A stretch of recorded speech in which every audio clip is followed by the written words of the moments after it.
Incarceration, July 15th through the 17th in Mansfield, Ohio, featuring Korn, Breaking Benjamin, Disturbed, Papa Roach, Evanescence, Lamb of God, and many more. Get your tickets before they're gone and learn everything you need to know about this festival at the link in the description. 20 some odd years ago, Metallica were warning people until they were blue in the face exactly what would happen in the music industry if Napster was allowed to take hold.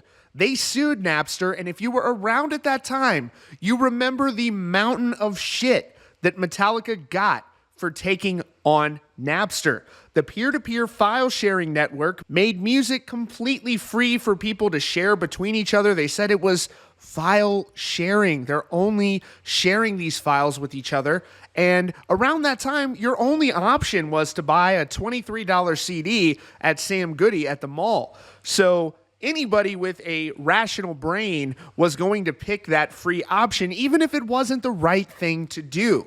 And that gave rise to streaming.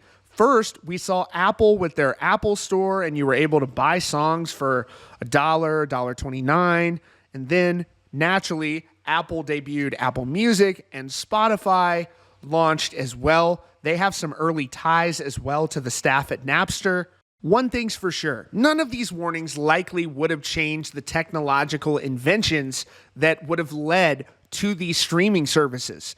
Internet speeds being fast, access to internet increasing, various gadgets. Does anybody think an iPhone is going to come with a fucking disc reader? It makes no sense. And there are people who are benefiting greatly from streaming. Don't let people tell you otherwise. From a report in Mashable back in February of 2019, they reported 3 major music labels make $19 million a day from streaming, while artists count their pocket change. And guess what? That number has only gone up substantially. Whether or not they're passing that money on to the artists remains to be seen. And yes, the figures increased throughout the pandemic. Now, in a new interview with Classic Rock, Metallica guitarist Kirk Hammett says the lawsuit was to serve as a warning for everyone about where this industry was headed.